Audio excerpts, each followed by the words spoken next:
The needle pierced her skin for the third time that month, and Elena Hartley didn't even flinch anymore. She watched the dark red liquid flow through the tube, filling the collection bag with the only thing she had left to sell: her blood.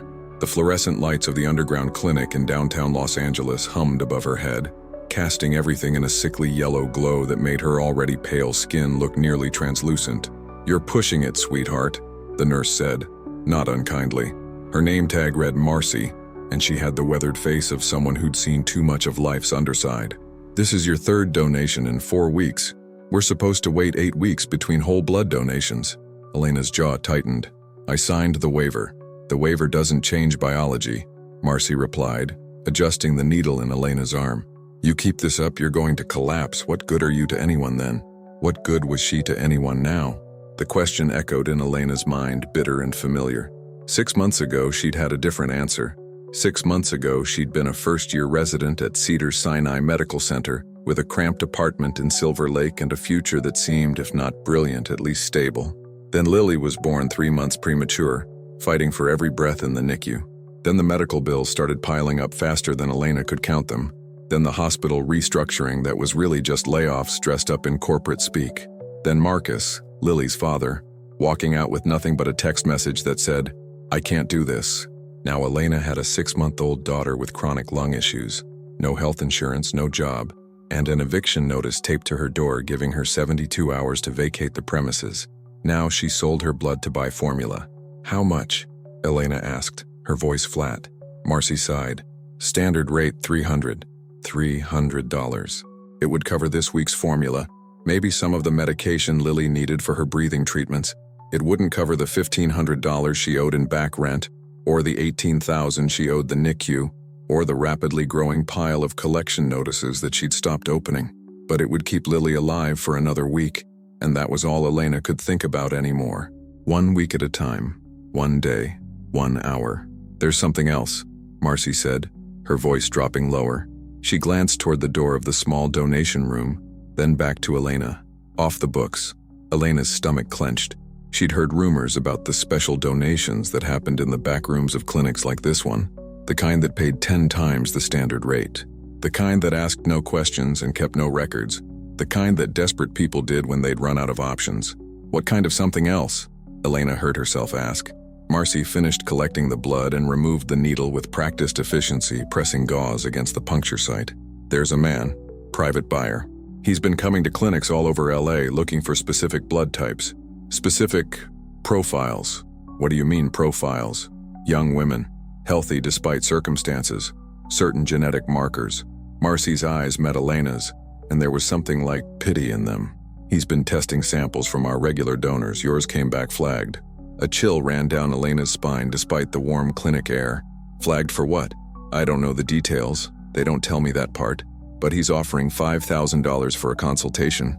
Just a meeting. You don't have to agree to anything." $5,000. The number hung in the air between them like a lifeline thrown to a drowning woman. $5,000 would catch up the rent with money left over, would buy 3 months of formula and medications, would give Elena time to find work, to figure something out, to stop feeling like she was drowning with her baby in her arms. "It's legitimate," Marcy added quickly, reading the fear in Elena's expression. "I've sent 2 other girls to him. Both came back fine. Said he was professional. Just asked them some questions, took some additional samples. One of them said he paid her $10,000 for participation in some kind of medical study." Elena pressed the gauze harder against her arm, watching a small bloom of red seep through the white fabric. Medical study. The words should have reassured her, given her background, but they didn't. Everything about this felt wrong. The secrecy, the underground clinic, the vague explanations. But $5,000. She thought of Lily, asleep in the car seat in her beat-up Honda Civic in the parking lot. Mrs. Chen from the apartment next door was watching her, but Elena had told her she'd only be 30 minutes. Lily would need her breathing treatment soon, would need to be fed, would need her mother to be brave enough to at least hear what this mysterious buyer wanted. "Just a consultation?" Elena asked, hating how small her voice sounded. Marcy nodded, pulling out a business card from her pocket. It was heavy stock, cream-colored with a single phone number embossed in gold. No name, no company, just the number. "Call him, his name is Dominic. He's staying at the Waldorf Astoria downtown. He'll want to meet today if you're available." Elena took the card, her fingers trembling slightly. The paper felt expensive between her fingertips, the kind of expensive that existed in a different world from the one she now inhabited, a world where people didn't sell their blood to feed their babies. "Marcy," Elena said as the nurse turned to leave. "The other girls who met with him, did they seem okay?" Marcy paused at the door, her hand on the frame. For a moment, she looked older, tired in a way that went beyond physical exhaustion. "Honey, nobody who comes through these doors is okay. We're all just trying to survive. But yeah, they seemed no worse off than before. Actually, the one who did the study, Jessica was her name, she seemed better, said it changed her life. Changed her life." The phrase echoed in Elena's mind as she made her way out of the clinic, clutching the business card in one hand and her payment envelope in the other. The late afternoon sun hit her like a slap after the dim interior, making her squint. Los Angeles in September was still punishingly hot, the kind of dry heat that leached moisture from everything. Elena had grown up in Seattle, where the rain felt like a constant companion. She'd come to California for medical school, drawn by the promise of sunshine and opportunity. Now the relentless sun felt mocking, exposing every crack in her life with brutal clarity. Mrs. Chen was waiting by the car, fanning herself with a Chinese newspaper. She was 70-something, a widow who'd taken a grandmother's interest in Lily despite only knowing Elena for a few months. "She woke up once," Mrs. Chen said in her heavily accented English. "I gave her the pacifier. She went back to sleep." "Thank you so much," Elena said, pulling 320s from her envelope. It was money she couldn't afford to spare, but Mrs. Chen refused to watch Lily for free, and Elena understood pride. Mrs. Chen waved the money away. No, you keep. You need more than me." "Please," Elena insisted, pressing the bills into the older woman's hand. "You're helping me survive." Mrs. Chen's weathered face softened.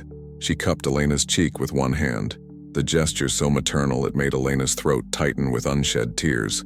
"You are good, mother. You will find way." After Mrs. Chen left, Elena sat in the driver's seat of her car without starting the engine, staring at the business card in her hand. Lily slept peacefully in the back seat, her tiny chest rising and falling with breaths that still sometimes sounded too labored, too difficult. Elena pulled out her phone, a 3-year-old model with a cracked screen, and stared at the number on the card. This was insane. She should throw the card away, drive home, figure out something else, borrow from someone, though she'd already exhausted that option. Apply for more assistance programs, though she'd been denied by all of them due to bureaucratic technicalities. Sell her car, though she needed it to get to job interviews and Lily's doctor appointments. Her finger hovered over the screen. $5,000 for just a meeting. Just questions. Just samples. She thought about the eviction notice, about the collection calls she'd stopped answering, about the look on the pharmacist's face yesterday when her card was declined for Lily's medication, and she'd had to beg them to fill just 3 days' worth instead of the full prescription. Elena dialed the number. It rang twice before a man's voice answered. "This is Dominic." The voice was smooth, cultured, with an accent Elena couldn't quite place. European maybe, but softened by time in America. "My name is Elena Hartley," she said, her voice steadier than she felt. "I was told to call you about a consultation." "Ah, yes, Elena." He said her name like he'd been expecting her call, like he already knew who she was. "Marcy said you might reach out. Thank you for calling." "What is this about?" Elena asked directly. She might be desperate, but she wasn't going to play games. "What kind of consultation?" "I'm conducting a private medical research study," Dominic replied. "Very specialized. I'm looking for participants with specific genetic markers that your blood sample indicated you possess." "What kind of genetic markers?" "Rare ones. I'd prefer to explain in detail in person if you're willing to meet. I'm at the Waldorf Astoria downtown. I can send a car for you, or we can meet wherever you're comfortable." "A car?" The Waldorf Astoria. This man spoke the language of wealth so casually. It reminded Elena of the attending physicians she'd worked under during her residency, people for whom money was never a concern, never even a consideration. "What does the consultation pay?" she asked, deciding to cut through the pleasantries. $5,000 for the initial meeting and assessment, he said without hesitation. "If you qualify for the full study, the compensation is substantially higher." "How much higher?" "I'd prefer to discuss that in person once I've confirmed you're a suitable candidate, but I can tell you it would be life-changing money, Elena. Enough to solve immediate problems and provide security for the future. Life-changing money." The phrase made her chest tight with a mixture of hope and fear. "I have a baby," she heard herself say. "I'd need to bring her with me." There was a pause. Then, how old? 6 months. Another pause, longer this time. When Dominic spoke again, his voice had changed slightly, though Elena couldn't identify how. That's fine, actually, I'd like to meet her as well. Warning bells went off in Elena's mind. Why would you want to meet my baby? Part of the assessment includes family medical history, he said smoothly. Understanding your circumstances helps me determine if you're suited for the study. I assure you, Ms. Hartley, everything about this process is professional and above board. If at any point you feel uncomfortable, you can leave with the consultation fee, no questions asked. Elena looked back at Lily, still sleeping peacefully despite the heat building in the car. She should say no. Every instinct screamed that this was dangerous, that mysterious wealthy men who wanted to meet babies were not to be trusted. But $5,000. When? Elena asked. Are you free now? I know it's short notice, but I'm only in Los Angeles for 2 more days. Now. Her mind raced. She looked down at her clothes. Cheap jeans, a faded t-shirt, sneakers held together with hope and superglue. She hadn't washed her hair in 3 days. She probably looked exactly like what she was, a desperate woman at the end of her rope. But what did that matter? He knew she just donated blood at an underground clinic. He knew she needed money. There was no point pretending otherwise. I can be there in 40 minutes, she said. Traffic depending. Excellent, I'm in the penthouse suite.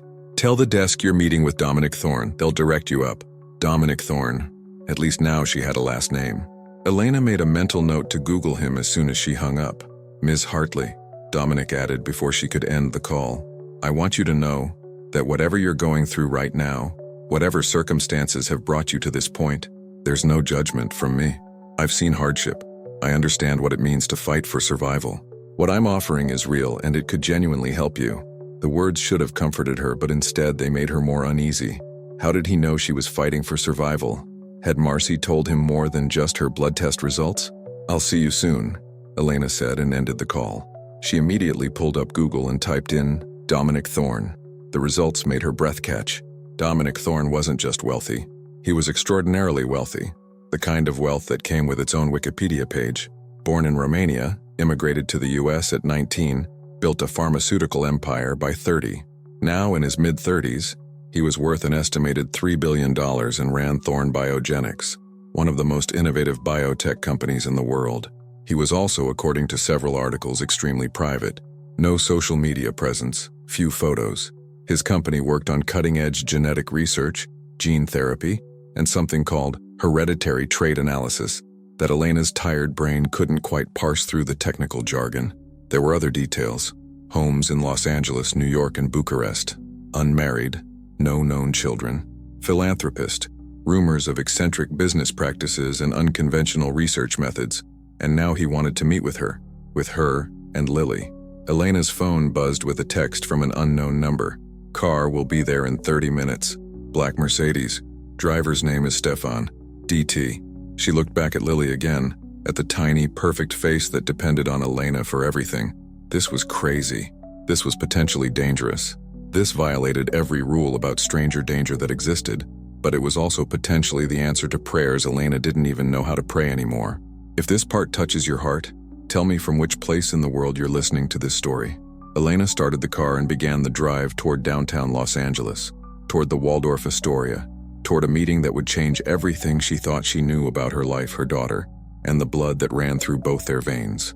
She had no idea that the man waiting for her in the penthouse suite wasn't just a billionaire researcher. She had no idea that he'd been searching for her, or someone exactly like her, for over a year. She had no idea that the genetic markers in her blood weren't just rare, they were royal. The black Mercedes pulled up exactly 30 minutes later, so sleek and silent that Elena almost didn't notice it until the driver stepped out. Stefan was a mountain of a man, easily 6'5", with the kind of build that suggested military training and the kind of face that suggested he didn't smile often. Ms. Hartley. His accent matched Dominic's, Eastern European, refined. That's me, Elena said, suddenly hyper-aware of her battered Honda parked next to this vehicle that probably cost more than she'd earn in 5 years. Stefan moved to open the back door and Elena saw his eyes flick to Lily's car seat. Something crossed his face. Surprise, maybe concern, but it vanished so quickly she might have imagined it. I need to move her car seat, Elena said, already unbuckling Lily from the Honda. Allow me. Stefan's large hands were surprisingly gentle as he helped transfer the car seat base to the Mercedes. Within minutes, Lily was secured in the back, still blissfully asleep, and Elena was sliding into leather seats so soft they felt like butter. The drive downtown should have taken 40 minutes in Los Angeles traffic, but Stefan navigated the congested streets with the efficiency of someone who knew every shortcut and back route. Elena watched the city slide past, the gradually gentrifying neighborhoods giving way to the gleaming towers of downtown, wealth and poverty existing side by side, in the way only LA could manage. Her phone buzzed. A text from the clinic. "Your results are ready for pickup." Results. Right. She'd almost forgotten that her regular blood panel would be ready. Not that it mattered anymore. She probably already knew what it would say: anemic, malnourished, pushing her body past its limits. "Mr. Thorne is a good man," Stefan said suddenly, his eyes meeting hers in the rear-view mirror. "Whatever you have heard, whatever you fear, he is honorable." The statement was so unexpected that Elena didn't know how to respond. Why would Stefan feel the need to reassure her? What had other women said after meeting with Dominic? "You've worked for him long?" she asked instead. 12 years. He saved my life in Bucharest. I owe him everything." The words were simple, but the weight behind them was profound. Before Elena could ask more, they were pulling up to the Waldorf Astoria. The hotel rose above them like a temple to wealth, all glass and gold and impossible luxury. A valet immediately opened Elena's door, and Stefan carefully removed Lily's car seat, handing it to Elena with unexpected care. "Penthouse elevator is to the left," he said. "They are expecting you." The lobby was exactly as intimidating as Elena had feared. Marble floors polished to mirrors, crystal chandeliers that probably cost more than her medical school debt, and a staff that moved with the quiet efficiency of people accustomed to serving the ultra-wealthy. "Ms. Hartley," the concierge said before she could even approach the desk. "Mr. Thorne is expecting you. Please, this way." They led her to a private elevator, one that required a key card to operate. The doors were polished brass, reflecting Elena's tired face and disheveled appearance back at her. She looked like exactly what she was, a woman who'd sold her blood that afternoon to survive. The elevator rose smoothly, silently. Lily stirred in her car seat, making the small mewling sound that usually preceded crying, but settled again. Elena's heart hammered against her ribs. What was she doing here? This was insane. She should turn around, go back down, forget this ever happened. But $5,000. The elevator doors opened directly into the penthouse suite, and Elena's breath caught. She'd seen luxury before. During her residency, she'd treated wealthy patients in their private hospital suites. But this was different. Floor-to-ceiling windows offered a panoramic view of Los Angeles stretching to the ocean, the late afternoon sun painting everything gold. The space was enormous, decorated in understated elegance, modern furniture in cream and charcoal, abstract art that was probably worth more than Elena's entire net worth, and an atmosphere of quiet power. And standing by the windows, backlit by the setting sun, was Dominic Thorne. He was younger than she'd expected from the Google images, mid-30s maybe, though he carried himself with an authority that suggested someone much older. Tall, easily over 6 feet, with dark hair swept back from a face that was more striking than handsome. Sharp cheekbones, strong jaw, and eyes that even from across the room seemed to look through rather than at her.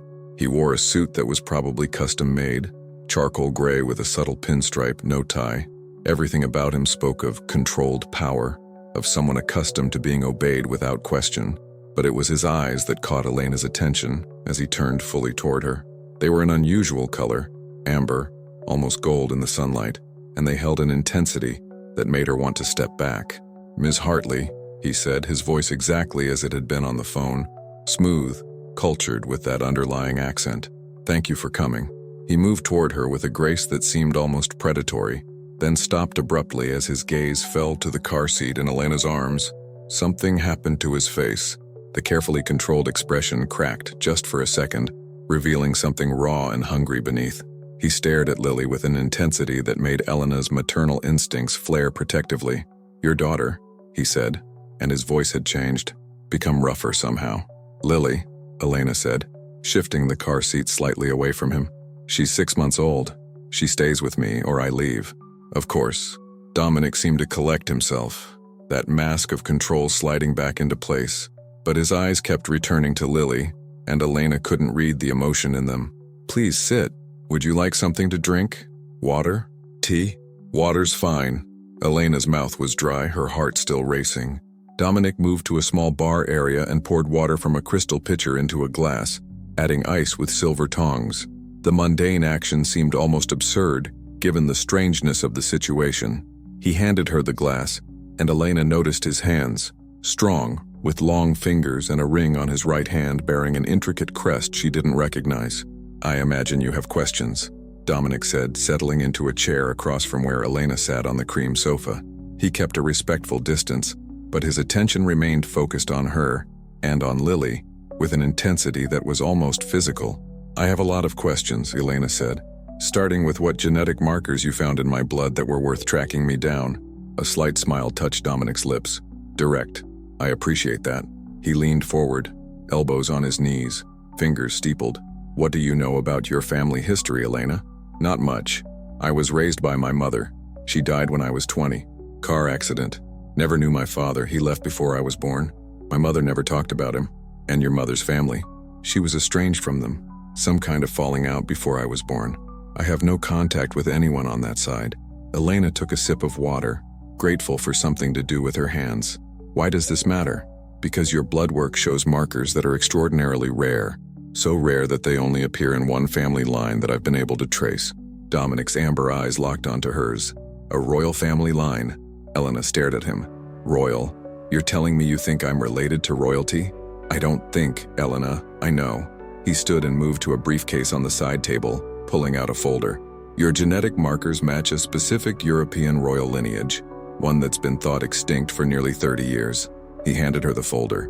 Inside were pages of genetic analysis that Elena's medical training allowed her to partially understand, charts showing genetic sequences, and several old photographs, black and white images of people in formal dress, official portraits that screamed old-world aristocracy. "I don't understand," Elena said, staring at a photograph of a young woman who looked eerily similar to her own mother. "What royal line?" "The Moldovan royal family," Dominic said quietly. More specifically, the House of Draculesht. The name meant nothing to Elena, but the way Dominic said it suggested it should. "I've never heard of them. Most people haven't." The line was officially ended during the communist takeover of Romania in the 1940s. The royal family was executed, or so the history books say. Dominic moved back to his seat, his gaze intense, but there were rumors of survivors. Children hidden away, spirited out of the country, given new identities. Elena's head spun. "This is insane. You're saying you think I'm descended from some Romanian royal family that was supposedly wiped out 80 years ago?" "Not just descended from, Elena." Dominic leaned forward and the intensity in his eyes made her breath catch. "I believe you are the last direct bloodline heir. The genetic markers in your blood don't lie. You carry the royal DNA sequence, which means your mother was likely a hidden princess, and that makes you—" "Stop!" Elena interrupted, standing abruptly. Lily stirred in her car seat at the sudden movement. "This is crazy. I'm not royalty. I'm a broke single mother who can't pay her rent. I sell my blood to buy formula. Does that sound like a princess to you?" "Royalty isn't about circumstances," Dominic said, standing as well but keeping his distance. "It's about blood, about lineage, about DNA that doesn't change regardless of whether you're living in a palace or a one-bedroom apartment in Los Angeles." "Why?" Elena demanded. "Why do you care? Why track me down? What do you want from me?" This was the real question, the one that had been gnawing at her since she'd gotten in the Mercedes. Men like Dominic Thorne didn't hunt down broke women for no reason. There was something he wanted, something specific. Dominic was quiet for a long moment, his expression unreadable. Then he said, "Because I need you to understand what you are before I tell you what I am." "And what are you?" Elena's voice came out as barely more than a whisper. "The Alpha King of the North American wolf packs," Dominic said simply, as if he'd just told her he was a banker or a lawyer.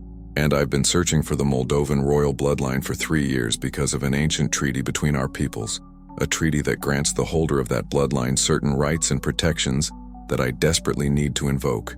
Elena laughed. It was an involuntary sound, edged with hysteria. "Wolf packs. You're telling me you're a werewolf." "Shifter," Dominic corrected. "And yes." "This is insane. This is—" Elena trailed off because Dominic's eyes had changed. The amber color was deepening, becoming more gold, more luminous, and she could swear she saw something move in their depths, something primal, and definitely not human. I can prove it, he said softly. But that will probably frighten you, and I don't want to do that. Not with your daughter here. Elena's arms instinctively went to Lily's car seat, pulling it closer. Don't come near her. I would never harm a child, Elena. Never. He paused, and something like pain crossed his face. That's actually part of why I needed to find you. What do you mean? Dominic moved back to the windows, his silhouette dark against the golden Los Angeles sunset. When he spoke again, his voice was quieter, weighted with something Elena couldn't identify. 4 months ago, my mate, my wife, in human terms, died giving birth to our son. The birth was complicated. She was human, not shifter, and her body couldn't handle the process. Our son survived, but barely. He needs blood transfusions every week to stay alive. Special transfusions that require blood with specific genetic compatibility. Elena's medical training kicked in automatically. What's wrong with him? He's caught between two natures, shifter and human. His body is trying to reject itself. The only blood that has shown any positive response is blood that carries certain ancient genetic markers. Royal blood specifically, blood like yours. Understanding crashed over Elena like a wave. You want my blood. That's what this is about. I want to save my son's life, Dominic said, turning to face her. There was raw desperation in his eyes now, the careful control finally cracking. He's 3 months old, Elena. 3 months old and dying, and I've exhausted every medical option, every shifter healer, every treatment modern science can offer. Your blood is the first thing that's shown any real improvement. You already used my blood? Elena's voice rose. Without my permission? The samples from the clinic. Yes, I paid for them, and I tested them. And when I saw the results, Dominic ran a hand through his hair, and for the first time he looked less like an all-powerful billionaire and more like a terrified father. He responded. His vital signs stabilized. His body stopped rejecting the transfusion. For the first time in 3 months I had hope. Elena stood frozen, her mind racing. This explained the genetic testing, the secrecy, the urgency. This wasn't about some obscure medical study or abstract research. This was about a dying baby. She looked down at Lily, sleeping peacefully in her car seat, and tried to imagine what she would do if Lily were dying. What laws she would break, what lines she would cross, everything. She would do everything. How much blood would you need? She heard herself ask. Hope flared in Dominic's eyes. Regular transfusions, twice a week initially, then once a week as he stabilizes. Each transfusion would be smaller than what you donated today. We'd work with a proper medical team, monitor your health, ensure you're not depleted. And the compensation? $50,000 per month for as long as the treatments continue. Likely 6 to 8 months. All medical expenses covered for both you and your daughter. Housing provided. A trust fund established for Lily's future. Dominic moved closer, and Elena could feel the intensity radiating from him. I will make sure you never have to sell your blood in underground clinics again. I will make sure your daughter has everything she needs. I will make sure you're both protected and provided for. $400,000. Minimum. Probably closer to $500,000 if treatments ran the full 8 months. Plus housing, medical care, security for Lily's future. It was life-changing money. The kind of money that solved not just immediate problems but created actual stability, actual safety. But there was something Dominic wasn't saying. Elena could feel it in the air between them, see it in the careful way he watched her reaction. What else? She asked. What aren't you telling me? Dominic's jaw tightened. The treatments work better if the blood is fresh. Ideally, you would need to stay close to where my son is being cared for. Very close. How close? In my home.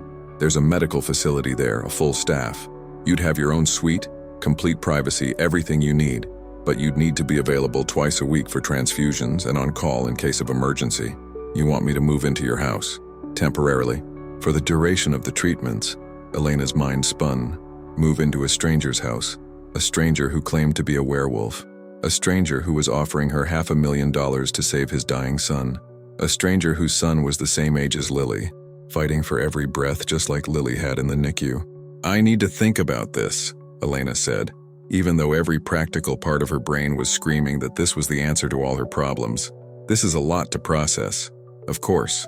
Dominic reached into his jacket and pulled out an envelope.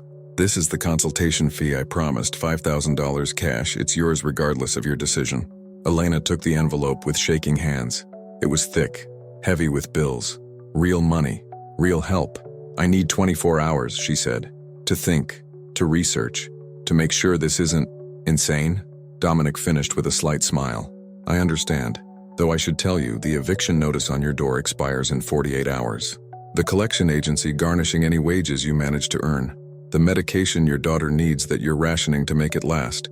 24 hours from now, your situation will be worse, not better. The words weren't a threat. They were simple facts, delivered with the bluntness of someone who'd done his research and knew exactly how desperate Elena was. How do you know all that? Elena asked, anger flaring. Because I've been looking for someone like you for 3 years, and when I finally found you, I needed to understand who you were, what you needed, what would motivate you to help me. Dominic's eyes met hers steadily. I'm not going to apologize for investigating you, Elena. My son's life depends on finding the right person, and I needed to know you were her. If you want to keep hearing stories like this and see what Elena decides, tap the red button that says subscribe. It's free, and it helps me keep sharing these journeys. Lily woke then, her small cry cutting through the tension in the room. Elena immediately knelt by the car seat, unbuckling her daughter and lifting her into her arms. Lily's face was red, her breathing slightly labored. Time for her treatment soon. Dominic watched them, and Elena saw something in his face that made her breath catch. Longing, deep, aching longing, mixed with a grief so profound it was almost palpable. He was thinking of his own son, his dying son who was somewhere being kept alive by machines and medications, and now, apparently, Elena's blood. Can I see him? Elena asked suddenly. Your son. If you want me to do this, I need to see him first. Dominic's expression shifted. Surprise, then something like relief. You'd be willing? I'm not promising anything, but I'm a doctor, was a doctor. If you want me to understand what we're dealing with, I need to see the patient. A slow smile spread across Dominic's face, the first real smile she'd seen from him. It transformed his features, made him look younger, more human, and less like some intimidating supernatural being. Stefan can drive us. The facility is in Malibu, about 40 minutes from here. Elena looked down at Lily at the $5,000 in the envelope clutched in her free hand, at the impossible choice laid out before her. Help a dying baby and solve all her problems, or walk away and face eviction, poverty, and watching her own daughter suffer from lack of resources. It wasn't really a choice at all. Let's go, Elena said, but I'm driving my own car and following Stefan. I need to be able to leave whenever I want. Dominic nodded. Fair enough, though I should warn you, once you see Adrian, once you see my son fighting for his life, leaving might be harder than you think. He was right, Elena realized as they made their way back down to the lobby, as Stefan transferred Lily's car seat back to her beat-up Honda, as she followed the sleek Mercedes toward Malibu and whatever waited for her there. She had a feeling that nothing would be easy about any of this. But maybe, just maybe, it would be worth it. The drive to Malibu should have been beautiful. The Pacific Coast Highway stretched before Elena like a ribbon of asphalt between mountains and ocean, the setting sun turning the water into liquid gold. But she barely noticed the scenery, her mind too busy racing through everything Dominic had told her. Werewolves, shifters, royal bloodlines, a dying baby who needed her blood to survive. 24 hours ago, her biggest problem had been deciding which bill to pay first. Now she was supposedly descended from Romanian royalty and following a self-proclaimed Alpha King to meet his dying son. Lily fussed in the back seat, and Elena reached back blindly to rock the car seat, her eyes never leaving the taillights of Stefan's Mercedes ahead of her. The breathing treatment would need to happen soon, and she'd need to stop somewhere to mix Lily's formula. As if reading her mind, her phone buzzed with a text from an unknown number. There's a full nursery at the house. Formula, diapers, breathing treatment supplies, everything you need. DT. Of course there was. Dominic Thorne seemed to have thought of everything. The Mercedes turned off the highway onto a private road marked only by a small brass plate reading Thornwood Estate. The road wound up through the hills, lined with eucalyptus trees that cast long shadows in the fading light. Security cameras were visible at regular intervals, and Elena counted at least 3 guard posts, though they appeared unmanned. Then the house came into view and Elena's breath caught. House was an insult to the sprawling compound before her. The main structure was ultra-modern, all glass and steel and clean lines, built into the hillside so it seemed to grow from the rock itself. Wings spread out on either side, connected by glass walkways that offered panoramic views of the ocean below. Lights glowed warmly from within, and Elena could see the shimmer of an infinity pool that seemed to spill directly into the Pacific. This wasn't just wealth. This was the kind of wealth that most people couldn't even imagine. Stefan pulled into a circular driveway and Elena parked beside him, her Honda looking even more pathetic next to the collection of luxury vehicles in the open garage, a Bentley, 2 Mercedes, and something low and sleek that was probably Italian and cost more than most houses.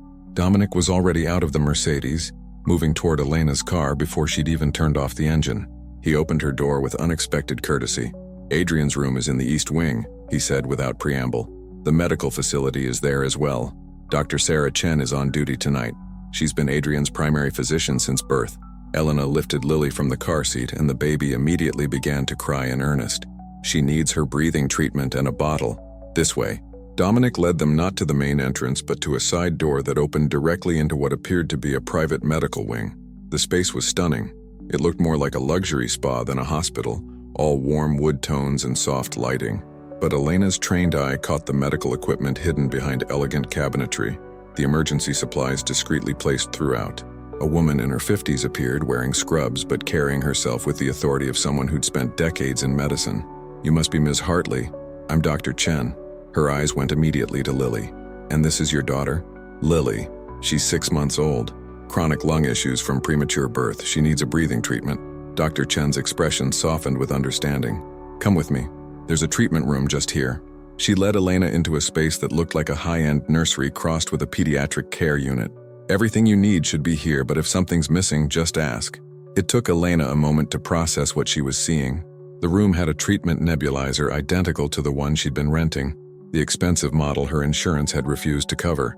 There were medications stocked in a glass front refrigerator, bottles of the premium formula she'd been trying to afford, diapers in every size. "How did you—" Elena started. "Dominic provided a list of everything your daughter might need," Dr. Chen said simply. "He's very thorough when he cares about something." Elena wanted to ask more, but Lily's crying was escalating. She prepared the breathing treatment with practiced efficiency, settling into a comfortable chair with her daughter. Lily fought the mask at first, as she always did, then settled as the medication began to ease her breathing. Dominic stood in the doorway watching. There was something almost painful in his expression as he observed Elena with Lily. "How long does the treatment take?" he asked quietly. 15 minutes. Then she'll need to eat." Elena looked up at him. "Your son, Adrian, where is he?" "Next room. I'll take you to him as soon as Lily's settled." Dominic hesitated, then added, "Fair warning, he's on several machines. It can be difficult to see." Elena had worked in a NICU. She'd seen babies hooked up to every machine modern medicine could devise, fighting for lives that had barely begun. But something in Dominic's voice told her that seeing his son would be different. The breathing treatment ended. Elena fed Lily quickly, then burped her and rocked her until the baby's eyes began to droop. "Doctor." Chen appeared with a high-tech bassinet. "She'll be safe here," the doctor said gently. "I'll monitor her personally. There are cameras if you want to check on her from your phone." She held out a smartphone, new, expensive, already logged into an app showing multiple camera angles of the nursery. "Dominic wanted you to have this. Your old phone's camera quality wasn't good enough for the monitoring system." "Of course he did." Elena took the phone, emotions warring inside her. On one hand, the controlling nature of all this preparation was unsettling. On the other hand, she couldn't deny the relief of knowing Lily would be well cared for, that she could actually see her daughter at any moment. She placed Lily in the bassinet, watching until she was certain her daughter was comfortable and sleeping. Then she turned to Dominic. "Show me your son." Dominic's jaw tightened, but he nodded and led her through a connecting door. The next room was larger, more clinical despite the attempts to make it homey. And in the center, in what looked like a high-tech incubator modified for a larger baby, was Adrian. Elena's medical training kicked in immediately, cataloging details even as her heart clenched at the sight. The baby was bigger than Lily. He should have been, being 3 months older, but he looked wrong. His skin had an odd translucence to it, almost as if she could see the bones and organs beneath. His breathing was labored despite the oxygen support, and his fingers, she noticed with a shock, seemed to flicker between normal baby hands and something else, something with small claws. "His body can't decide what it wants to be," Dominic said, his voice rough with pain. He moved to stand beside the incubator, his hand pressed against the glass. "Human or shifter, every time he starts to stabilize in one form, his genetics trigger and try to force him into the other. It's destroying him from the inside." "How is he still alive?" Elena whispered. "Sheer stubbornness, and blood transfusions every 3 days to keep his organs from failing." Dominic's amber eyes met hers. The regular transfusions help, but they're not enough. His body rejects most blood within hours. But yours lasted almost a week. His vitals actually improved. Elena moved closer to the incubator, her medical curiosity overriding her hesitation. The monitors showed vitals that were concerning but stable. Heart rate slightly elevated, oxygen saturation lower than ideal but acceptable, blood pressure maintained. What do his labs show? Dr. Chen appeared with a tablet, pulling up charts. Elena studied them, her eyes widening at the readings. His white blood cell count is attacking itself. It's like he has an autoimmune disorder, but worse. His body is literally treating half of itself as a foreign invader. Because half of him is human and half is shifter. And right now they're at war, Dominic said. His mother was fully human. I'm fully shifter. He's caught in between, and without intervention, without the right blood to stabilize his system. He didn't finish the sentence. He didn't need to. Elena could read the prognosis in the charts, could see the trajectory and the declining trends. Without something to change the equation, Adrian had weeks at most, maybe days. She looked at the baby again, really looked at him. Beneath the translucent skin and the struggling vitals, she could see hints of Dominic, the same sharp features, the promise of the same dark hair. Adrian's eyes were closed, but she imagined they might be amber too, like his father's. When did you lose your wife? Elena asked softly. Catherine died the same day Adrian was born. She hemorrhaged during delivery. We couldn't stop it fast enough. Dominic's hand remained pressed against the incubator glass, and Elena noticed his fingers were trembling slightly. She knew the pregnancy was dangerous. Human women carrying shifter babies, it's always risky. But she wanted him so badly, we both did. I'm sorry. The words felt inadequate, but Elena meant them. She knew the weight of loss, the particular emptiness of raising a baby alone. I made her a promise as she died. Dominic continued, his voice barely audible. I promised her I'd save him, that I'd do whatever it took to give him the life she wanted for him. I've spent 3 months and countless resources trying to keep that promise, and until your blood, I was failing. Elena watched Adrian struggle for breath, watched his tiny fingers flicker between human and something other, and felt something in her chest crack open. This was what desperation looked like. Not the poverty and eviction notices she'd been living with, but something deeper. The desperation of a parent watching their child die and being helpless to stop it. She thought of Lily in the next room, thought of those terrifying first months in the NICU, when every day felt like it might be the last. Thought of how she would have done anything, given anything, become anything to save her daughter. If I do this, Elena said slowly, I need guarantees. Not just money. I need to know that Lily and I will be safe. That whatever world you're part of, this shifter world, it won't put my daughter at risk. You'll have the full protection of my pack, Dominic said immediately. No one would dare harm someone under my direct protection. And once the treaty is invoked, once your royal bloodline is formally recognized, you'll have protections beyond even what I can offer. This treaty you mentioned, what exactly does it do? Dominic pulled his gaze from Adrian to look at her. In the old world, before the diaspora, shifter packs and certain royal houses had alliances. The Moldovan royal family was one of the most powerful. The treaty states that any direct bloodline heir of that house has the right to claim sanctuary among the shifter packs, and more importantly, has the right to claim certain privileges, including the right to demand aid in matters of life and death. You're saying I could order you to help your own son? I'm saying that with the treaty invoked, your blood becomes not just a medical treatment, but a sacred obligation. It legitimizes what we're doing, protects you from any who might question why a human is so deeply embedded in pack business, and ensures that you and Lily are untouchable. Dominic's expression was intense. Right now, you're a human woman helping me save my son. Once the treaty is invoked, you're a royal ally who must be protected at all costs. What comes next is even stronger, and to not miss the ending, tap the subscribe button now. It's free, and you'll be with me in every new chapter of this journey. Elena processed this, her mind working through the implications. And if I say yes, what happens next? You move into the guest suite tonight. First transfusion happens tomorrow morning under Dr. Chen's supervision. We'll monitor your vitals constantly, make sure you're not being depleted. The treaty invocation would happen within the week. It requires a formal ceremony with the pack elders present. A ceremony? Elena almost laughed. Of course there's a ceremony. It's not as dramatic as it sounds. You'd meet the pack leadership. There would be some formal words spoken, maybe some blood ritual. Blood ritual? Elena's voice rose. A single drop. Symbolic. I promise it's not as bad as it sounds. For the first time, there was a hint of amusement in Dominic's eyes. You've literally been selling pints of blood. A single drop for a ceremony should be manageable. He had a point. Elena looked back at Adrian, at the tiny chest rising and falling with obvious effort, at the machines keeping him alive. How long would I need to stay? 6 months minimum. 8 would be better. It would give us time to ensure his system has fully stabilized, that his body has chosen which form it wants to maintain. 6 to 8 months living in a compound with werewolves. 6 to 8 months giving blood twice a week to save a dying baby. 6 to 8 months of financial security and safety for Lily. 6 to 8 months of her life completely entwined with Dominic Thorne's. Elena thought of the eviction notice, the collection calls, the fear that had become her constant companion, the exhaustion of trying to survive on nothing while keeping her daughter alive. She thought of Lily, sleeping peacefully in the next room with equipment Elena could never afford, and medication Elena had been rationing.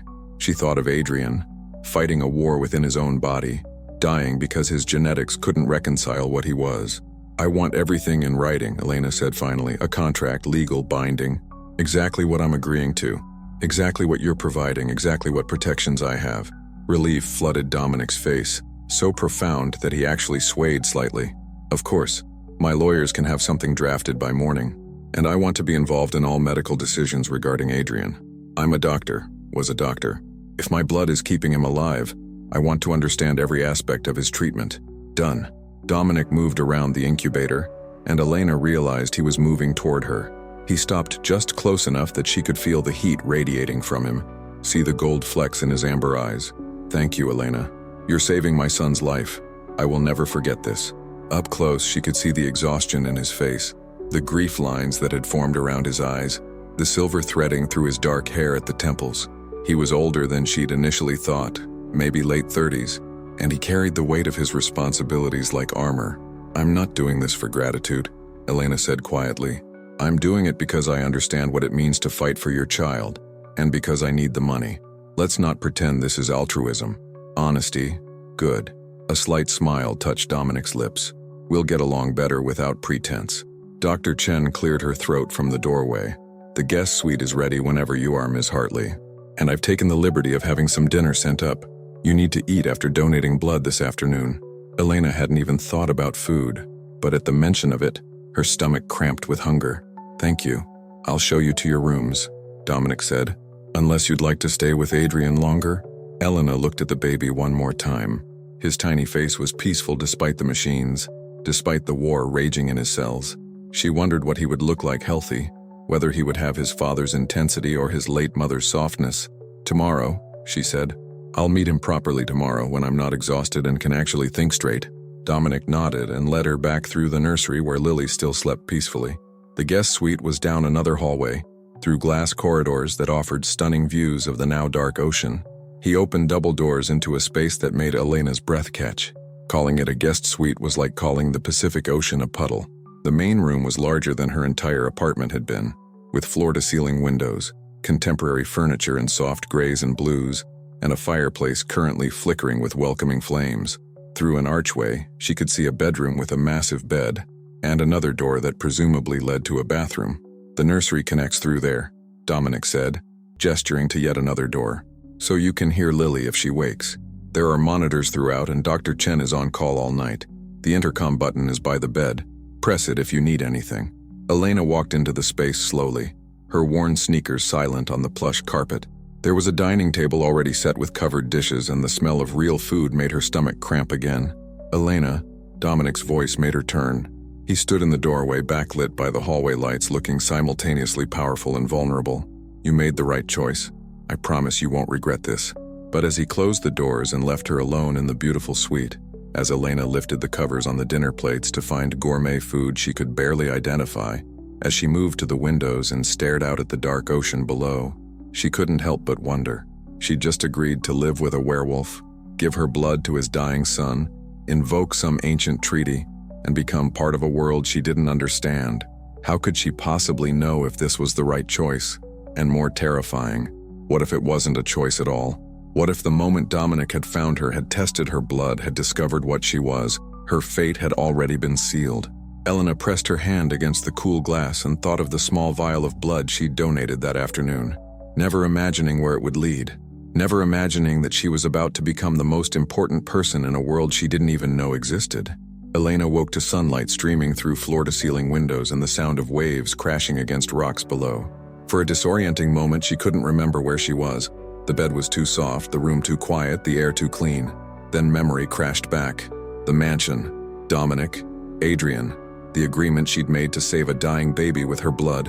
Her phone, the new one Dominic had provided, showed 7:42 a.m. She'd slept almost 10 hours, the deepest sleep she'd had in months. Guilt immediately flooded through her until she checked the camera app and saw Lily still sleeping peacefully in the connected nursery, her chest rising and falling with easier breaths than Elena had seen in weeks. Someone had come in during the night, Dr. Chen probably, and done Lily's breathing treatment. The nebulizer sat clean and ready on the side table, and fresh bottles of formula were lined up in a warmer. Elena's throat tightened with emotion. When was the last time someone had helped her without her having to beg for it? When was the last time she'd woken up without immediate panic about how to get through the day? A soft knock on the door interrupted her thoughts. "Miss Hartley? Are you awake?" Dr. Chen's voice. "Come in," Elena called, quickly running fingers through her tangled hair. Dr. Chen entered carrying a breakfast tray that smelled like heaven. Fresh coffee, eggs, toast, fruit. "Good morning. I wanted to catch you before Lily wakes. We're scheduled for the first transfusion at 9, which gives you time to eat and prepare." Elena accepted the tray gratefully, her stomach growling. "How's Adrian?" "Stable overnight. Actually, his oxygen saturation improved slightly, which is remarkable. Dominic believes it's because you're here, that Adrian can sense the presence of compatible blood nearby." Dr. Chen's expression was professionally neutral, but Elena caught a hint of skepticism. Whether that's actually possible or just a father's hope, I can't say. "You don't believe in the supernatural aspects," Elena observed, taking a sip of coffee that was perfectly prepared. Cream, no sugar, exactly how she liked it. How had they known? "I'm a scientist. I believe in what I can measure and observe." Dr. Chen sat in the chair across from Elena. "But I've been working with Dominic for 5 years, and I've seen things that challenge conventional medical understanding. Adrian's condition alone defies standard pathology.